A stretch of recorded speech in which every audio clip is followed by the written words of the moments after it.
Hello members, this is Aman from upmost stocks. We hope that you are doing well. तो जिस stock को हम लोग आज कवर करने वाले हैं स्टॉक एनालिसिस में, इसका नाम है चेन्नई पेट्रोलियम कॉर्पोरेशन लिमिटेड। इस स्टॉक को कवर करने का ये कारण है कि स्टॉक ने अपने डेली चार्ट में एक बुलिश फ्लैग पैटर्न का आज ब्रेकआउट दिया है। काफी स्ट्रॉन्ग कैंडल बनाई, आप देख सकते हैं कैंडल कितनी स्ट्रॉन्ग है। वॉल्यूम ठीक ठाक है। अगर स्टॉक इस ब्रेकआउट को होल्ड कर लेता है आने वाले दिनों में, तो जो मैक्सिमम टारगेट अब इस स्टॉक में निकल कर आ रहा है that is around 260 rupees. Exact value है 259.65 की। तो इस मैक्सिमम टारगेट को कैलकुलेट करने के लिए आपको दो वैल्यूज को आइडेंटिफाई करना पड़ता है।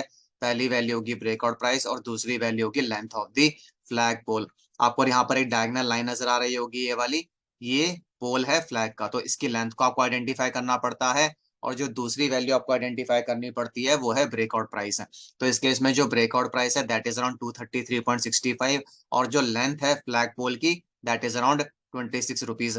जब आप इन दोनों वैल्यूज को ऐड कर देंगे, ब्रेकआउट प्राइस को और लेंथ ऑफ फ्लैग पोल को, तो आपको मैक्सिमम टारगेट मिल जाएगा ऑन दी अपसाइड। तो 233.65 plus 26 is equal to the maximum target of 259.65 या फिर 260 रुपीज का। तो मैक्सिमम टारगेट कैसे कैलकुलेट करना है? ब्रेकआउट प्राइस को आइडेंटिफाई करना है, लेंथ ऑफ फ्लैग पोल को आइडेंटिफाई करना है, दोनों वैल्यूज को सम अप कर देना है, और आपको मैक्सिमम टारगेट मिल जाएगा ऑन दी अपसाइड। आपको इस बात का ध्यान रखना है कि ब्रेकआउट अभी आया है, ब्रेकआउट कंफर्म नहीं हुआ है। ब्रेकआउट कब कंफर्म होगा? जब स्टॉक लगातार 233.65 की प्राइस के ऊपर क्लोज करता रहेगा। किसी भी हालत में स्टॉक को वापस से 233.65 की प्राइस के नीचे क्लोज नहीं करना है, जब तक ये मैक्सिमम टारगेट अचीव नहीं कर लेता है 259.65 का या फिर 260 का। अगर स्टॉक वापस से 233.65 की प्राइस के नीचे क्लोज करना शुरू कर देगा, तो ये ब्रेकआउट फेल माना जाएगा और आपको फिर से किसी नए पैटर्न का वेट करना पड़ सकता है या फिर से ब्रेकआउट का वेट करना पड़ सकता है। तो रिक्वायरमेंट ये है कि स्टॉक को पहले इस ब्रेकआउट को कंफर्म करना है और लगातार 233.65 की प्राइस के ऊपर क्लोज करते रहना है आने वाले दिनों में, जब तक ये मैक्सिमम टारगेट अचीव नहीं कर लेता है।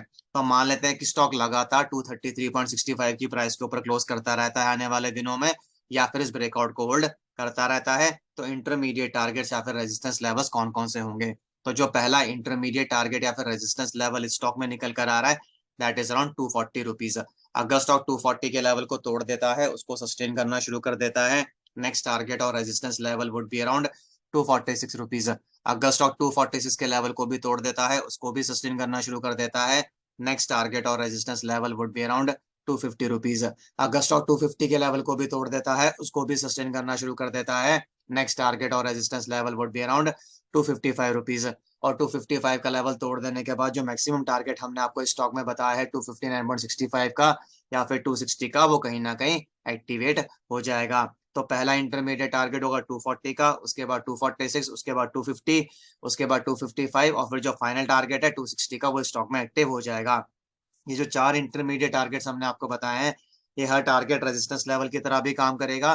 किसी भी लेवल को टच करके स्टॉक वापस नीचे आ सकता है, बट किसी भी हालत में स्टॉक को वापस से 233.65 की प्राइस के नीचे क्लोज नहीं करना है, जब तक कि अपना मैक्सिमम टारगेट अचीव नहीं कर लेता है। तो मान लेते हैं कि स्टॉक ऐसे ऊपर जाता है और वापस नीचे आने की कोशिश करता है, तो आइडियली स्टॉक को 233.65 की प्राइस लेवल पर सपोर्ट मिल जाना चाहिए। अगर स्टॉक इस लाइन के नीचे क्लोज करना शुरू कर देगा, फिर प्रॉब्लम हो सकती है। तो स्टॉक के लिए जो इमीडिएट सपोर्ट लेवल होगा after the breakout confirmation that will be around 233.65, और स्टॉक के लिए जो मेजर सपोर्ट लेवल अभी निकल कर आ रहा है दैट इज अराउंड 224 रुपीज।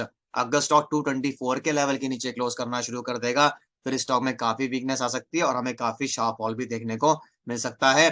तो 220 से लेके 224 का जो रेंज है, वो स्टॉक के लिए काफी मेजर सपोर्ट का काम करेगी आने वाले दिनों में। अगर इस रेंज के नीचे स्टॉक क्लोज करना शुरू कर देगा, फिर आपको इस स्टॉक में काफी शार्प फॉल भी देखने को मिल सकता है। तो अगर आपको स्टॉक से रिलेटेड कुछ भी कंसर्न्स, क्वेरीज या सजेशंस हो, तो आप कमेंट बॉक्स में डाल सकते हैं। हम उनका रिप्लाई करने की कोशिश करेंगे जल्दी से जल्दी। और इसी के साथ मैं इस वीडियो को एंड करूंगा। This is Aman signing off. Bye bye, take care.